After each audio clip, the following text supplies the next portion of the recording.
तो hello guys, आपका स्वागत है हमारे यूट्यूब चैनल पर। आज की वीडियो में सबसे खतरनाक चैलेंज लेने वाला हूं। क्या मैं इस चैलेंज को पूरा कर सकता हूं कि नहीं? जैसा कि आप बोर्ड पे देख सकते हैं, कक्षा मतलब क्लास 12th हिंदी की पूरी विद्या को एक दिन में कंप्लीट करना। विद्या मतलब क्वेश्चन बैंक। ये जो क्वेश्चन बैंक है पूरी हिंदी की, क्या मैं इसको एक दिन में पूरा कंप्लीट कर सकता हूँ कि नहीं? आइए इस चैलेंज को करते हैं, वो भी इसी जगह खड़े होकर एक दिन में। क्या मैं कंप्लीट कर पाता हूँ कि नहीं? आइए शुरू करते हैं। ये देखिए, ये आप लोग को दिख रही होगी, ये विद्या क्वेश्चन बैंक सर्वश्रेष्ठ परीक्षा मार्गदर्शन। देखते हैं भाई, शुरू करते हैं। क्या पूरा कर सकते हैं कि नहीं भाई? थोड़ा कठिन है, फिर भी इतना कठिन नहीं है कि मनुष्य ना कर पाए। चलिए,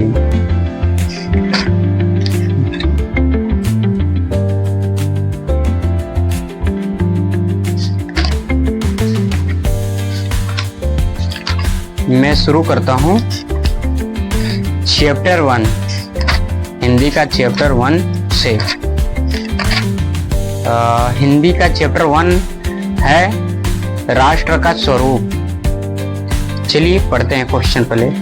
भूमि का निर्माण देवों ने किया है, वह अनंत काल से है, जिसके भौतिक रूप से सौंदर्य और समृद्धि के प्रति सचेत होना हमारा आवश्यक कर्तव्य है।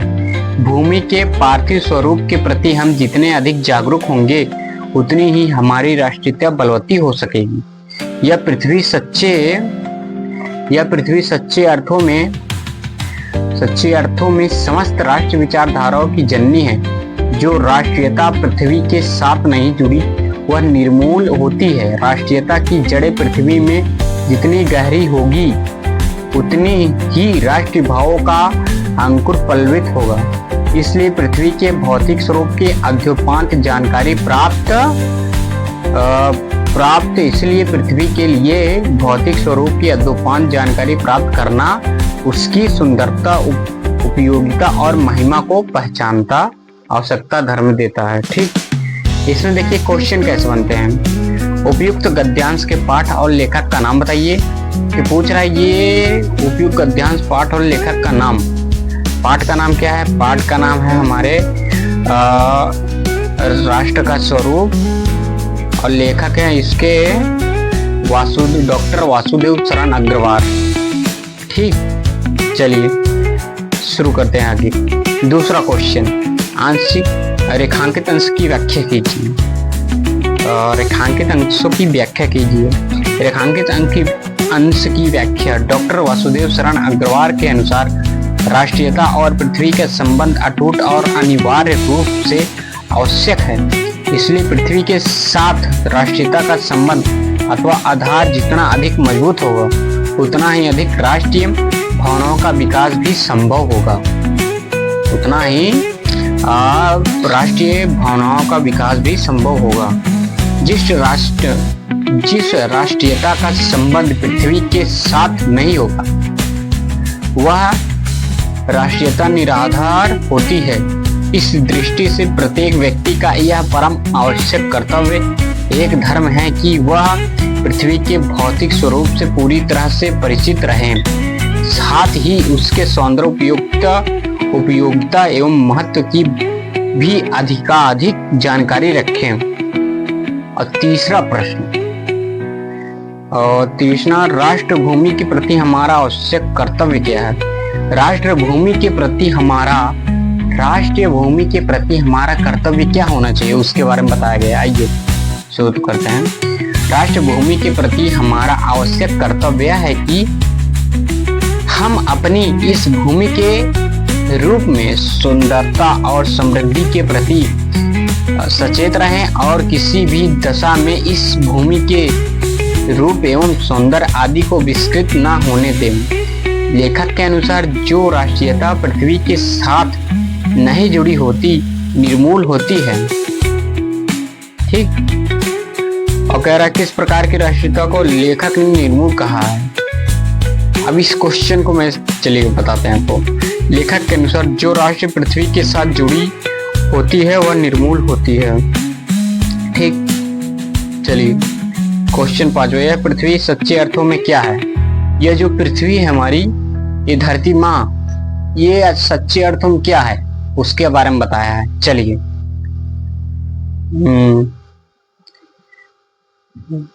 यह पृथ्वी सच्चे अर्थों में समस्त, यह पृथ्वी सच्चे अर्थों में समस्त राष्ट्रीय विचारधारा, समस्त राष्ट्रीय विचारधाराओं की जननी, समस्त राष्ट्रीय विचारधाराओं की जननी मतलब माता है। चलिए दूसरा क्वेश्चन, भूमि का निर्माण किसने किया है और कब? भूमि का निर्माण किसने और कब किया है? चलिए, भूमि के पार्थिव स्वरूप के प्रति हम जितने अधिक उत्पत्ति, कौन सा था ये क्वेश्चन था ना, छठा, देवों के अनंत काल से ही भूमि, देवों के अनंत काल से ही भूमि का निर्माण किया गया है। ठीक, आठवां जो है कि पार्थिव और अधोपांत शब्दों का अर्थ स्पष्ट कीजिए। पार्थिव शब्द का अर्थ है कि पृथ्वी से उत्पन्न, पृथ्वी संबंधित। इस प्रकार अध्योपांत शब्द का अर्थ है आरंभ से लेकर अंत तक है। दूसरा क्वेश्चन, चलिए एक तो खत्म हो गया। मातृभूमि पर निवास करने वाले मनुष्य राष्ट्र का दूसरा अंग है। पृथ्वी हो और मनुष्य न हो तो राष्ट्र की कल्पना असंभव है। पृथ्वी और जन दोनों की समन्वय से ही राष्ट्र का स्वरूप संपादित होता है। जन के कारण ही पृथ्वी मातृभूमि की संज्ञा प्राप्त करती है। पृथ्वी माता के और जन सच्चे अर्थों में पृथ्वी के पुत्र है। माता भूमि पुत्रो अहम पृथिव्याः। चलिए, जन के हृदय में इस सूत्र का अनुभव ही राष्ट्रीयता की कुंजी है। इस भावना से राष्ट्र निर्माण के अंकुर उत्पन्न होते हैं। उपयुक्त गद्यांश के पाठ, शीर्षक और लेखक का नाम लिखिए। उपयुक्त गद्यांश का संदर्भ लिखिए।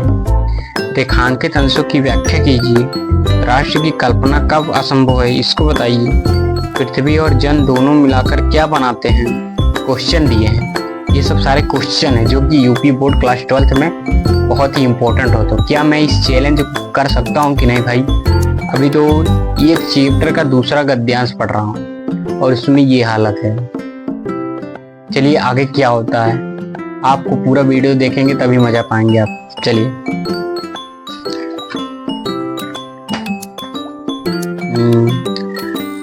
उत्तर, प्रथम रेखांकित अंश की व्याख्या कीजिए।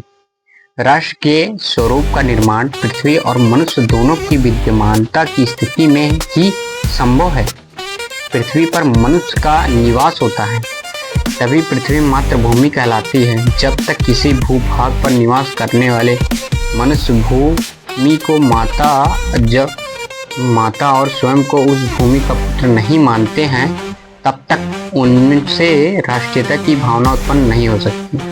जब हम देश को अपनी माता के रूप में अनुभव करने लगते हैं, तभी हमारे हृदय में ऐसे भावनाएं जन्म लेते हैं जिनके आधार पर राष्ट्र का निर्माण करने की इच्छा उत्पन्न होती है।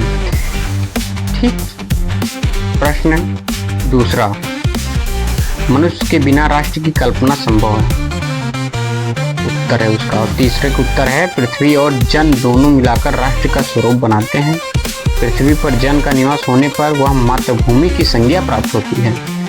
मातृभूमि पर निवास करने वाले मनुष्य राष्ट्र का दूसरा अंग है। पृथ्वी हो और मनुष्य न हो तो राष्ट्र की कल्पना संभव है। भूमि माता है, मैं उसका पुत्र हूँ। जन के हृदय में इस सूत्र का अनुभव ही राष्ट्रीयता की कुंजी है। और गद्यांश तीसरा, माता अपने सब पुत्रों को समान भाव से चाहती है। करे पृथ्वी पर निवास करने वाले जनों का विस्तार अनंत है। नगर और जनपद पर और गांव, जंगल और पर्वत नाना प्रकार के जनों से भरे हुए हैं। ये जन अनेक प्रकार की भाषाएं बोलने वाले और हैं। चलिए शुरू करते हैं गद्यांश। समन्वय के मार्ग से भरपूर प्रगति और उन्नति करने का सबसे एक जैसा अधिक अधिकार है। ठीक, चलिए आइए उत्तर इसका देखते हैं। पहला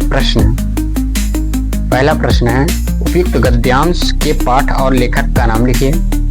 दूसरा प्रश्न है पुत्र को समान भाव से कौन रखती है। तीसरा प्रश्न है समान अधिकार का भागी कौन है।